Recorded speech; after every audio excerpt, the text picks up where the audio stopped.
Hello, and this is Thewhiteboatman, and welcome to the Games of the Year 2017. Wow, it's starting to feel a bit old now. It's been going on for 3 years now. Gearing up, this would be our fourth video on the Games of the Year. But moving on from that really quickly, we need to get straight into the list. And as you know, on the Thewhiteboatman's channel, we always start off with the worst game of the year. Like to start off negatively, go through to the positive. So starting off with the worst game of the year, we have 3 nominations. We have Ukulele, which was a shitty indie game from an indie studio. We have Battlefront 2, which was a bit of a disappointing game from a AAA studio. And then we have 1-2 Switch, but what the fuck is 1-2 Switch? Let's just be honest. It's supposed to be a AAA experience, but it's just a load of mini games. Basically a tech test for what the Switch can do.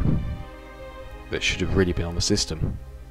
So what is the worst game of the year? Well, I think this one is obvious. It's 1-2 Switch. It's basically just a tech test for the Nintendo Switch. It should have come on the actual console, pre-installed or as a cartridge. And who would pay full price, £35, for just basically a couple of tests, a couple of mini games? I mean, the DS used to get mini games in most games. Used to get them as part of, you know, Super Mario 64 and New Super Mario Bros. I don't know what Nintendo were doing with this, but I think they're just trying to harness that Wii Sports business again. But Wii Sports was free with a console, and probably a better game. So that's why 1-2 Switch is the worst game of the year. Now moving it over to something a little bit more positive, just to get your hopes up, and now we're going to be doing the Dark Horse of the Year. So starting off the list, it will be Splatoon 2, which is basically Switch's biggest multiplayer shooter at the moment. It's actually pretty recently been one of the first games to surpass 2 million units sold in Japan, which is pretty impressive. And next we've got Assassin's Creed Origins, which is what you are seeing right now. It is a Assassin's Creed game set in ancient Egypt with Witcher style gameplay. And the last nomination is Resident Evil 7, which is a horror game which is made in Japan, and I can't really explain what the game is without giving away many spoilers, but it's basically a first person Alien Isolation, Outlast style horror game, and it's really good. So who gets this award for Dark Horse 2017? Well, I think it's Resident Evil 7, because I just thought the game, I wasn't expecting much from it. Just a normal standard horror game that you see every other week. But it was really good. The story was well thought out, it's had some amazing DLCs. And the Gold Edition has just come out, which is a very good value for money. So, Dark Horse of the Year 2017 is Resident Evil 7. And now moving swiftly on to most disappointing, and we're going to be getting through this one as quick as we can because this is pretty disappointing. We've got Battlefront 2, which, as I've explained before, it was full of loot boxes. All progression was tied around loot boxes. The game didn't live up to half the promises it made, and it was just not a very good game. Mass Effect Andromeda, which is infamous and caused the company who made it to close down, BioWare LA. And Destiny 2, which had no endgame whatsoever and was actually worse than the original. But I think I'm going to give this to Mass Effect Andromeda, because Mass Effect Andromeda caused a company to close down. And what is and it had so much hype around it, and well, none of these other games caused the company to close down, apart from Andromeda. But anyway, moving swiftly on, we're going to be going for Remake of the Year. We've got Mario Kart 8, Bulletstorm, and LA Noire. LA Noire, brilliant detective game, and it was made for the Switch, remade for the Switch, which is brilliant because the Switch is really missing a third-party titles, AAA third-party shooters and stuff, and Rockstar putting it on the Switch, and it runs beautifully on the Switch is amazing. The only problem is it has a 13 gig install, which is half of the Switch's internal memory, and that's quite that's a bit too much really, and that's for the physical edition. But oh well, I just think that just for it being on all of the new consoles, and they brought out a VR game for PC, just makes that Remake of the Year 2017. And now we're moving on to Handheld, or should it be called Nintendo Game of the Year, because I'm going to tell you now, Nintendo have dominated this. So coming up at first, we got Breath of the Wild, which is an open world Zelda game.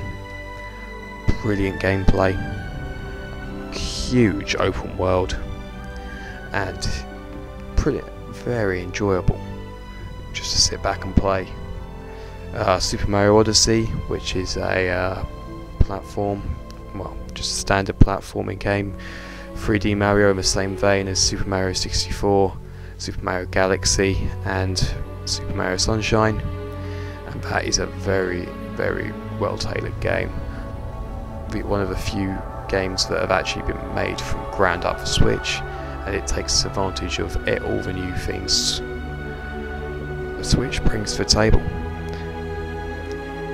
And then we've got Splatoon 2, which, as I've said before, is it's not really a remake of the original, but it's very similar to the original. It's a very good online shooter. I've not seen any lag on it before, but it's just a really good handheld game. It's really well optimized for handheld, but overall I still think Breath of the Wild is the best handheld game of the year. It's just, the gameplay is amazing. It feels like a console game you can take on the go with you wherever you go. You can take it wherever you are. It's a brilliant game, and it just feels, it makes the system feel bigger than it actually is. And in the same vein, we're moving on to Platform of the Year, and I think that is Nintendo Switch. It offers AAA games wherever you go, wherever you move. You can take that with you easily. It's a brilliant console, and if you can afford the admission price, it's definitely worth a try. Just for the fact that it can play AAA games wherever you go on its own. It's about as powerful as an Xbox 360. But anyway, we're moving on next to the Best Multiplayer Game of the Year. This is a new award. We've just brought this award out last year. And coming up first, we've got Destiny 2. Brilliant game if you want to raid or do multiplayer, though I would say the Crucible multiplayer is terrible in Destiny 2. The raid is good, playing with other people is also good, and it's got less latency than the original. And then we've got Splatoon 2, which is, as I've said before, I've said it so many times, you don't really need any introduction on that. Friday the 13th, the game, which is a new breed of asymmetrical multiplayer games. So you've got one person who takes control of a killer, the rest are counsellors, and they have to escape or kill Jason if they have the chance. It's a great multiplayer game, though it is very buggy, and it does have a lot of latency on it because it is peer-to-peer.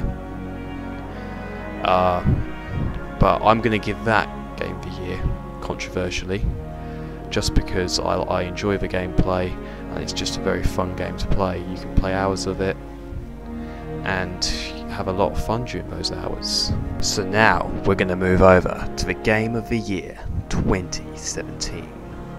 And starting off, we are going to be nominating Resident Evil 7. As we've already spoken about that before, we're going to move swiftly on. And we're going to also nominate Breath of the Wild for its handheld creativity and just pure optimization.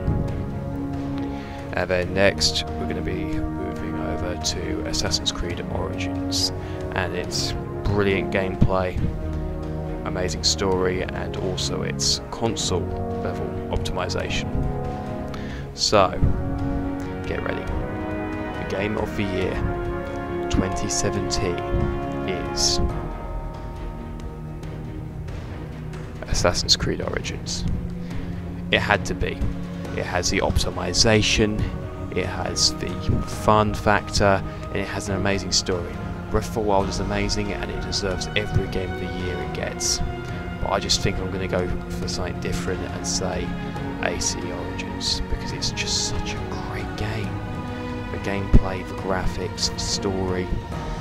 It has a few pacing issues, but once you get past that, and it's not hard to, it's just got amazing gameplay, and I think it definitely 100% deserves Game of the Year 2017, but so does Breath of the Wild, but I can only give it to one, and Assassin's Creed Origins is Game of the Year 2017. I'd like to thank everyone for watching this video and for giving me 3 years worth of Game of the Years and 4 videos. Next year is going to be the 5th Game of the Year video, which will be crazy. I'm definitely going to be making it. But anyway, I'd like to see you later and wish you a happy 2018, and I'm going to see you later. Bye.